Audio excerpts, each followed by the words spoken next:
Bienvenidos a este espacio, Perfiles de Canal 6 Valle de México. Como siempre, proponiendo diversas temáticas para mirar el mundo, la política internacional.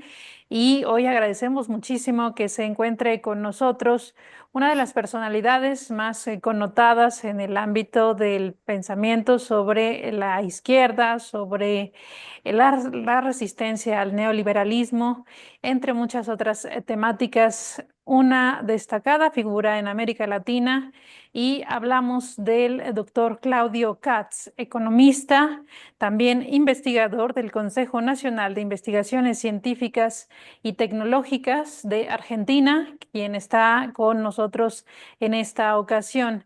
Bienvenido, doctor, y muchísimas gracias por haber aceptado esta invitación para conversar con el público mexicano. Un gusto para mí. Buenas tardes a todos. El doctor Claudio Katz, como sabemos, tiene esta trayectoria como economista de izquierda, docente y también escritor. Su último libro es América Latina en la encrucijada global.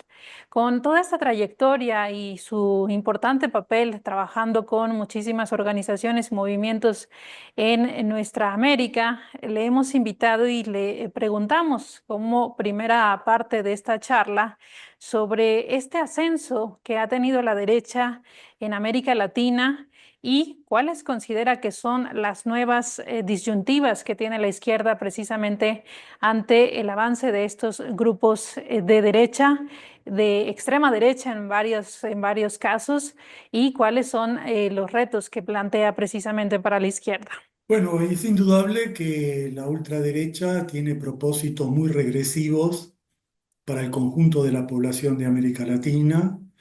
Ellos pretenden debilitar o destruir las organizaciones populares, avasallar derechos democráticos, desarticular los agrupamientos que se han construido desde las zonas populares y recortar todo tipo de derechos de género, de las mujeres, de la diversidad sexual, de distinto plano democrático. No cabe duda que esa ultraderecha al mismo tiempo ha logrado capitalizar el descontento que existe con la globalización neoliberal, con la expansión de la desigualdad, con el incremento de una brecha social que favorece a un puñado de poderosos y margina a amplísimos sectores de la ciudadanía.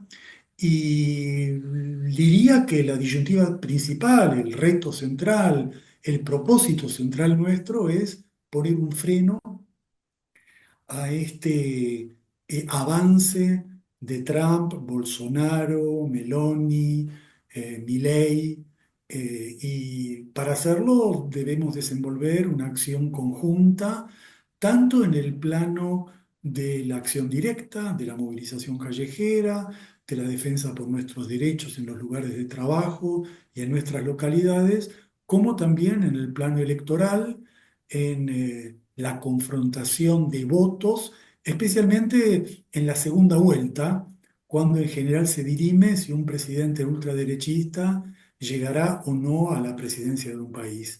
Me parece que eso es lo central. El avance de la derecha no es un curso inexorable, no es un devenir inevitable.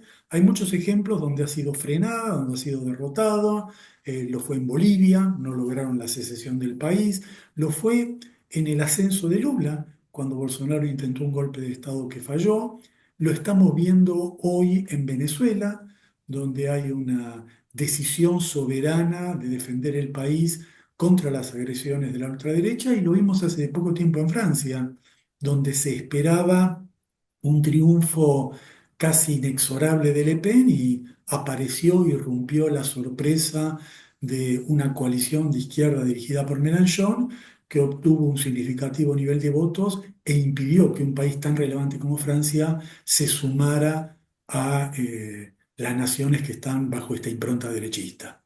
Doctor, en este sentido, el avance de la derecha, de la extrema derecha que estamos viendo en diversas partes del mundo, también tiene en su contraparte esta idea de grupos que han reivindicado el socialismo, que han reivindicado el marxismo y muchas de estas fuerzas políticas tienen connotaciones negativas, precisamente solo en en estas palabras. ¿Cómo desembarazarse precisamente de esta connotación negativa para que muchos de estos grupos que de alguna manera ven en esta alternativa socialista puedan reencauzar, digamos, sus movimientos, llamar a la población a tomar lo que se puede tomar de estos dos aspectos importantísimos precisamente para hacer frente a estas ideas radicales?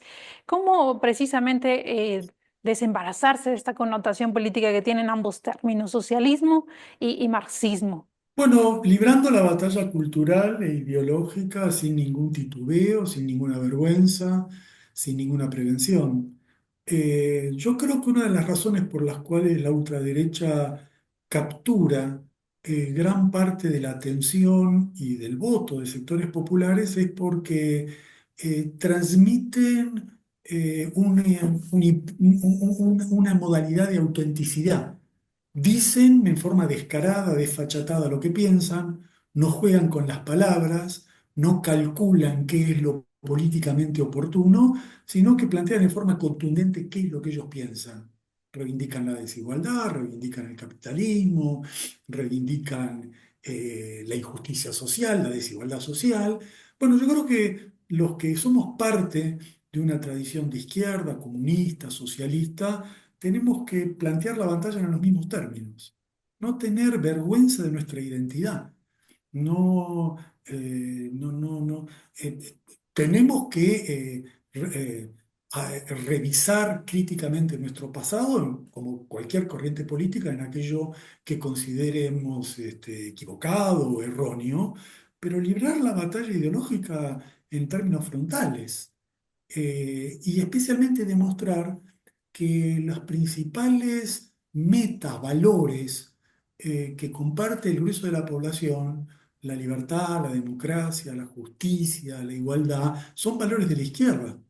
Y esos valores de la izquierda forman parte de nuestro acervo por una razón muy sencilla. El capitalismo es incompatible con esos anhelos de los sectores populares, con esos valores históricos de la humanidad. Y tenemos que salir frontalmente a esa defensa, por ejemplo, demostrando el carácter inconsistente de sostener que la derecha puede ser libertaria. ¿Mm? El término libertario es incompatible con la derecha porque la única libertad que ellos defienden es la libertad para que los poderosos acumulen más riqueza, la libertad para explotar al trabajador. La verdadera libertad es una sociedad más equitativa. Y esa sociedad equitativa es incompatible con la dinámica de un sistema capitalista que se asienta en competencias por beneficios surgidos de la explotación. Entonces tenemos que no tener vacilaciones en defender nuestras ideas y presentar una batalla a fondo que creo que los jóvenes lograrán registrar esa transparencia y tener en cuenta que, bueno, procesos críticos que afectaron la conciencia de la izquierda han quedado en gran parte atrás. La Unión Soviética ya cayó hace un periodo muy significativo y no podemos cargar con eso como si fuera una desgracia eterna. Tenemos que explicar por qué ocurrió y tenemos que defender los principios de nuestro proyecto y de nuestro horizonte. Estamos platicando con el doctor Claudio Katz, economista, investigador del CONICET, con una amplia trayectoria leyendo los movimientos populares en América Latina y también este contexto internacional. Hablaba de la caída de la Unión Soviética, pero también precisamente de ese país hay todo un acervo en torno a la política leninista que muchos grupos políticos han dejado de lado, pero hay quienes siguen rescatando. Desde su punto de vista, ¿qué considera que todavía es actual de esta política leninista? Y si cree que las derrotas de la izquierda se deben precisamente al olvido de las teorías fundamentales de este exponente, particularmente de la creación de un partido que sea el que encabece, digamos, este movimiento de transformación en un país. Bueno, yo creo que ha habido, este año se celebraron 100 años del aniversario del fallecimiento de Lenin, y Lenin sigue presente como una figura clave del pensamiento transformador, del proyecto revolucionario. Me parece muy pertinente rescatar de Lenin su realismo político. Lenin transformó las ideas marxistas en práctica política y evitando la canonización, el academicismo, el dogmatismo, tenemos que volver a recuperar las nociones que Lenin nos aportó en el plano de la lucha política concreta. Por ejemplo, la estrategia de priorizar el enemigo principal cuando se batalla contra la ultraderecha. Por ejemplo, construir frentes que resalten esa gravitación de confrontar quién amenaza los derechos básicos de la población. Lenin, en su estrategia en su momento contra un golpe derechista, el golpe de Kornilov, sentó las bases de este tipo de estrategia que me parece sumamente útil en la actualidad. Yo creo que en Lenin también hay una idea de la gravitación del antiimperialismo en los países periféricos. Esta noción es muy sustancial también. Estamos atravesando una era en donde las potencias centrales eh, descargan sobre la periferia todos sus desequilibrios internos y aumentan la captura, la transferencia de valor, la apropiación de nuestros recursos. Y por lo tanto, la lucha actual de los pueblos en la humanidad no solo contra el sistema que los oprime, que es el capitalismo, sino también con esas formas imperiales que introducen despojos a nuestras riquezas y opresiones a los derechos nacionales de nuestros ciudadanos. Bueno, hay también, Lenin tiene mucho para decir, y después hay temas mucho más coyunturales que hacen a la especificidad de cada época, las formas de partido o movimiento, el sujeto social, si es el proletariado, o nociones ampliadas de la clase trabajadora, o movimientos de precarizados. Bueno, eso son características que se amoldan al capitalismo de cada época, y aquí no hay que hacer de Lenin un pensamiento rígido, dogmático, invariable. El propio Lenin sugirió que el curso de la revolución bolchevique triunfante en Rusia no era un curso automáticamente aplicable a otros países, por ejemplo, de Europa Oriental, de Europa Occidental, y allí sentó la guía, las bases para estrategias contemporáneas de llegar al gobierno, disputar el poder, utilizar a fondo la estructura constitucional parlamentaria como un mecanismo de transformación de la sociedad. Hay mucho que aprender de Lenin, hay mucho que revisar de Lenin, y los marxistas no tenemos que tener ningún titubeo en absorber sus ideas. Esto respecto a la experiencia política de este movimiento que representa en el caso de Rusia y también un poco más hacia la actualidad. En el caso de América Latina, siempre se ha ubicado al progresismo como todos estos gobiernos que de alguna manera se declaran de izquierda. Y en ese sentido, ¿cuál es el balance que usted tiene precisamente de estos gobiernos progresistas en América Latina? Si han avanzado en ciertos aspectos o bien siguen quedando a deber algo a sus sociedades. A lo mejor no nos da, digamos, todo el panorama porque no podemos, digamos, comparar el proceso de Nicaragua con Venezuela o de Brasil con Venezuela, pero no sé, algunos de los más representativos que puedan esclarecer la situación por la que atraviesa, digamos, el progresismo latinoamericano. Bueno, como tú dices, bajo el término progresismo se incluyen un conjunto de connotaciones mucho más, de figuras mucho más heterogéneas. Pero lo que sí podemos decir es que hubo un ciclo progresista que derivó del resultado de rebeliones populares, dos ciclos de rebeliones populares, uno que empezó en 1989, otro más reciente que comenzó en el 2019. En todos los casos, las protestas populares después tuvieron su correlato en el plano electoral con la llegada al gobierno de gobiernos de tintes de centro izquierda, de izquierda, del progresismo, con un ciclo bastante prolongado en la primera década de este siglo y un ciclo mucho más corto en los últimos años. Uno de los cambios más importantes es que los procesos políticos se han achicado, se han acortado, en parte por esta contraofensiva de la ultraderecha que no tolera en el gobierno más conquistas, derechos, mejoras, y por lo tanto lanza golpes, conspiraciones, eh, acciones destituyentes para impedir el avance de las causas populares. Yo diría que el progresismo incluyó derechos en muchos países, incluyó conquistas, pero también estuvo signado por la vacilación, por los titubeos, por las insuficiencias, por el desengaño, y ese desengaño es el que condujo a la aparición de la ultraderecha. El ejemplo más evidente es en la Argentina.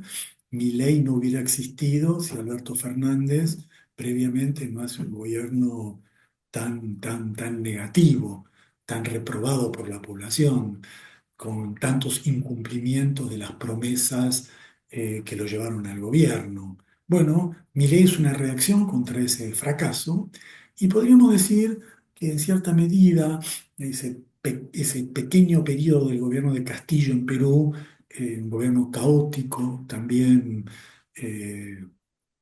cuyo norte original quedó completamente perdido, también favoreció la arremetida posterior y el golpe posterior de la derecha.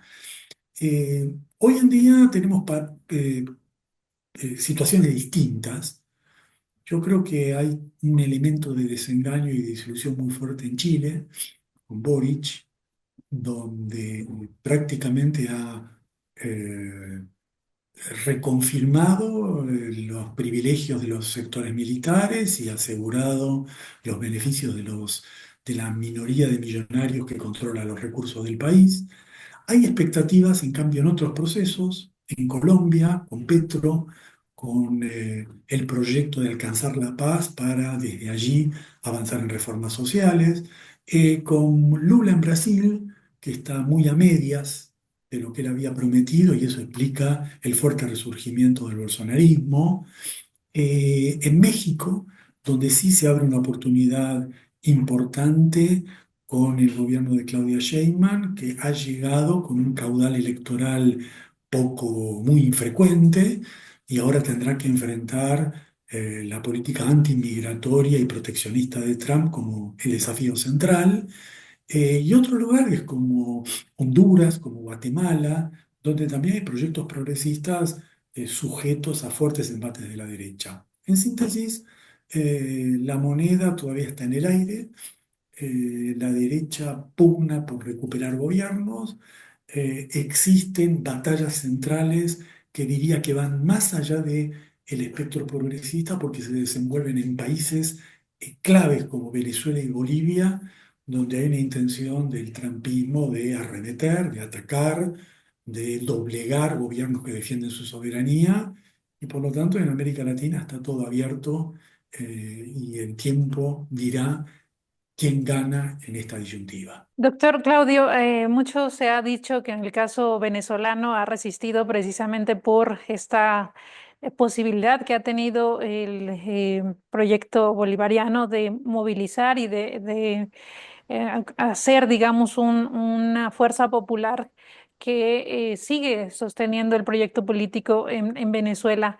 Pero eso es algo que es carente totalmente en todos los otros proyectos que usted menciona. Digamos, sin esta fuerza popular, muchos de estos proyectos políticos también están, digamos, en riesgo de girar a la derecha y a la ultraderecha. Yo veo, digamos, esos dos aspectos, la necesidad de esta fuerza de movilización popular y también el hecho de que se prometan una agenda de izquierda muy amplia y después no se termine por concretar. Digamos, estos dos riesgos yo los veo muy presentes en muchos de estos No, gobiernos que usted menciona. no cabe ninguna duda que es así. No cabe, por eso es que señalaba que el desengaño con los gobiernos progresistas ya no conduce como en el pasado a una alternancia convencional. Desengaño con la centroizquierda, vuelve algún gobierno más típico, tradicional. No, ahora viene la ultraderecha. Es decir, el costo del fracaso de las experiencias progresistas para la población es muy grave porque se toman los gobiernos fuerzas muy regresivas dispuestas a arrasar con las conquistas populares. Por eso sí, yo creo que Venezuela es un ejemplo a seguir, por la decisión que ha demostrado en defender al país frente a una, diría, cantidad incontable de conspiraciones, golpes y sabotajes económicos. Venezuela ha sido sometida a sanciones, a un estrangulamiento económico que multiplicó lo que ya vimos en el embargo en Cuba hasta niveles inimaginables. Y la movilización política, la decisión de actuar con contundencia, eh, el recurso de mantener al pueblo movilizado y construir organismos populares desde abajo, en gran medida nos indican un camino de resistencia. Yo diría que en Venezuela es interesante, por ejemplo, el caso de las comunas. Las comunas sirven como instancia de resistencia y al mismo tiempo están demostrando poder jugar un papel cada vez más protagónico en la gestación de un modelo económico igualitario en la sociedad venezolana. Entonces, de ahí tenemos mucho para aprender, y en los países donde el progresismo está vacilando, bueno, la acción popular, la demanda a a las autoridades y la independencia respecto de ellos. No quedar cooptados, no quedar neutralizados, no quedar sometidos a una agenda de gobiernos que concilian con la derecha, que mantienen el status quo y que no cumplen sus promesas, es clave para que la izquierda siga sosteniendo su propio perfil y pueda proyectarse como una alternativa efectiva de transformación social. Pues le agradecemos muchísimo, doctor Claudio, la posibilidad de platicar en este espacio. Dejamos algunas preguntas en el tintero, particularmente este panorama que tiene América Latina con la nueva administración de Donald Trump. El mundo está en una incertidumbre bastante creciente con la situación de Oriente Medio. Se avisora un 2025 complejo y, digamos, a lo mejor compartir con la población mexicana un último mensaje y abrimos para que más adelante, a lo mejor en los primeros 2 meses, ya que veamos cómo se instala, digamos, esta nueva administración de Donald Trump, volver a platicar sobre las perspectivas para nuestro continente. Y por último, digamos, ¿cuál sería su mensaje en torno a cómo enfrentar ya este próximo año 2025 con todo este panorama tan complejo, no solo para nuestra región, sino para el mundo? Bueno, es clave México porque Trump va a asumir y él ya ha dicho que piensa librar una guerra comercial directa con China, y esa guerra comercial la librará a costa de todo el resto de las sociedades conectadas con Estados Unidos. En el caso de México, ya ha declarado una política antiinmigratoria descarada, incluso ha sugerido que subiría los aranceles, poniendo en peligro la dinámica del Tratado de Libre Comercio y creando una tensión fronteriza muy aguda si cumple con su promesa de expatriar inmigrantes en número considerable. Y Trump se dispone a ejercer una presidencia con una actitud de déspota, con una actitud autoritaria. Buscará, como lo hizo en su primer mandato, incrementar el superávit comercial, forzar a nuestras economías a amoldarse a las necesidades de la economía estadounidense. Tiene un diagrama de embajadores conectados al lobby reaccionario de la Florida para facilitar el papel de las embajadas de Estados Unidos en los procesos destituyentes de aquellos gobiernos con los cuales Trump no simpatice. Es decir, hay una agenda muy agresiva del magnate que va a ocupar nuevamente la Casa Blanca, y el mensaje nuestro es unidad de América Latina para resistir estos atropellos.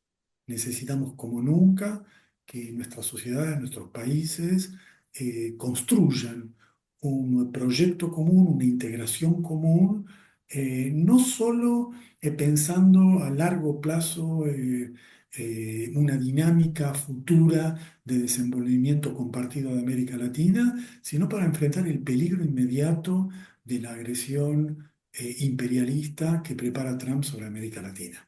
Pues le agradecemos muchísimo, doctor Claudio, la posibilidad de intercambiar estos puntos de vista con nuestro medio de comunicación, abierto este espacio y saludos a la Argentina y seguimos en contacto, abierto este espacio para una futura conversación. Muy bien, muchas gracias, ha sido un gusto estar con ustedes. Gracias a Claudio Katz, él es economista, investigador del Consejo Nacional de Investigaciones Científicas y Tecnológicas, también un referente como economista de izquierda, conversando en este espacio de Canal 6 Valle de México. Yo soy Francis Martínez, los espero en una próxima entrega.